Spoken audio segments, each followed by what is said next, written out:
This is Hidden Killers Live with Tony Brueski, Stacey Cole, and Todd Michaels. 7-month-old Emmanuel Haro. We're going to talk about that. He's gone. Prosecutors say his father, Jake Haro, killed him. And what makes this case so devastating is that it should never have been possible. Just 2 years ago, Jake was convicted of shattering the bones of another infant, a fractured skull, spinal damage, multiple broken bones. Oh, that was his daughter. Yet instead of prison, a judge gave him probation.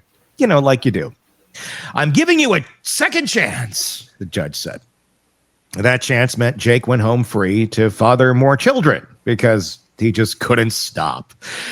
And now we're looking at a tragedy that feels less like an isolated crime and more like the inevitable result of a system that put rehabilitation ahead of protection. Emmanuel's death isn't just about one man's violence. It's about courts that minimize risk, probation that didn't safeguard children, and red flags that went completely unanswered. To help us understand this, how this happens, and why it keeps happening, joined by psychotherapist Shavaun Scott.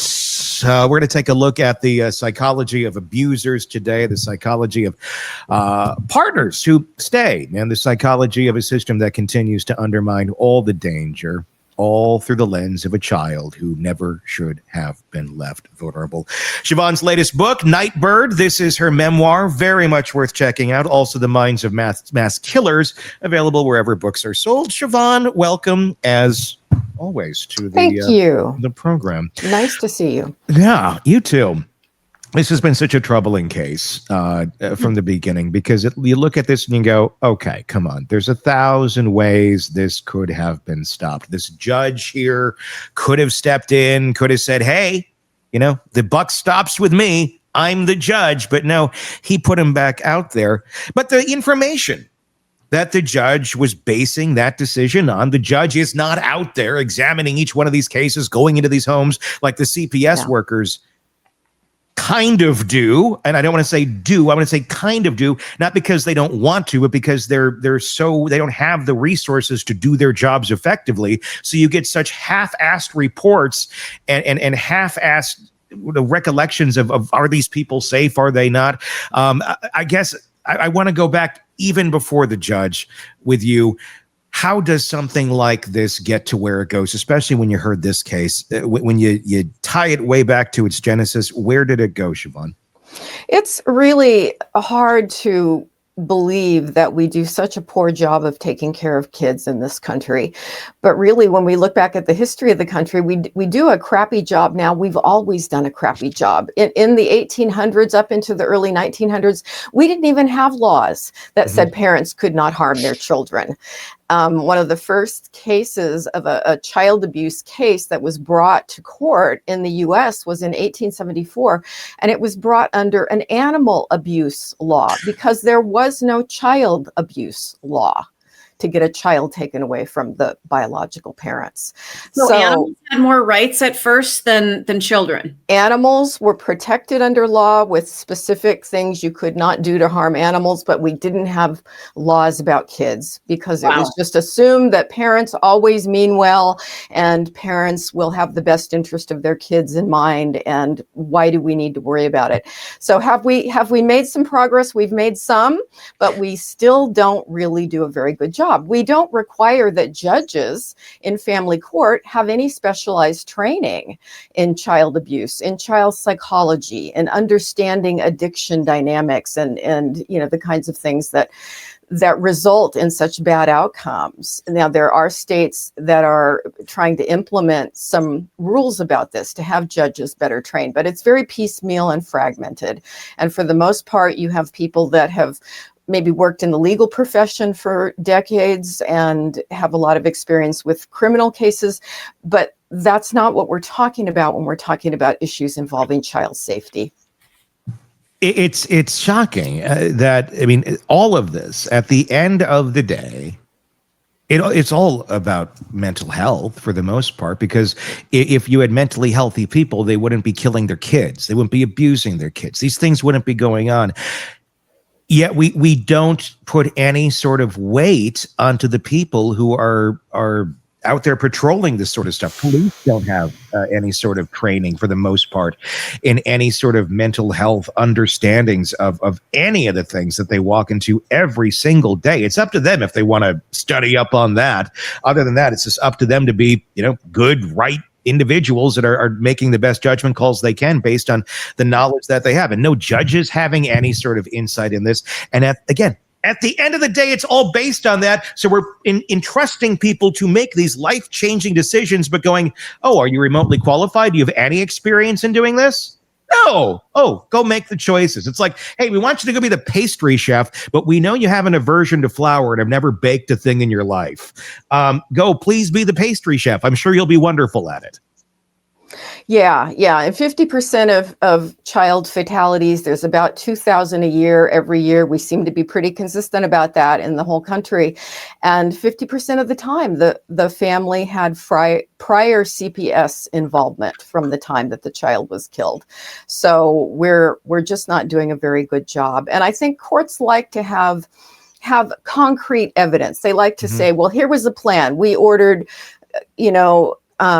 addiction counseling. We ordered parenting classes. We ordered this and that. And here's the boxes checked off that this person did all those things. So here's our nice and concrete evidence. And they're confusing compliance with actual change. And people may jump through hoops and look like they're doing the right thing when in fact they're not integrating any of it. And that's the thing. It goes back to the assumptions. We assumed parents were going to, not kill their children. So we had laws for animals. Obviously, that's a bad assumption to make. We assume that same thing today, that people are going to make the right decisions, that they go into these programs and, okay, well, they sat there, they did this required parenting class. Now they must be a great parent because they sat and checked the box because, well, they were going to go back to jail if they didn't. These are not ways of truly rehabilitating anyone or training anyone into a way of healthy thinking. There's no parent that abused the hell out of their children that's going to take a class on the weekends. It's going to come out of that going, my ways are changed. It was a bad idea to beat the hell out of my kid. It's either there or it's not. And if you're, I mean, go ahead, Shavaun. Just true for parenting classes, true for anger management classes. Yeah. It's people who are, let's just say, really malformed in their personalities. They've got a lot of problems. There's so much wrong. It's not a matter of just not having the cognitive information on what you're supposed to do when your baby cries. It's not a matter of that. It's a matter of, do they have the capacity to regulate their own internal mood state, to have insight, to, in essence, take care of another living human being. It's the biggest responsibility any of us would ever have. And this idea that we can just give them this little educational course and it's this lack of information that makes them a bad parent and now it's all going to be fine. It doesn't work for domestic violence cases and it doesn't work for parenting. Why do we keep assuming that everybody has capacity to do things? Right. I hate that. I mean, does it go back to just the way we look at like everyone and how we've looked at children for the last many years? Like, you can do anything you want. No, you can't. Yeah. You really can't. You can do what you're qualified to do. You can do as much as your brain allows you to take on.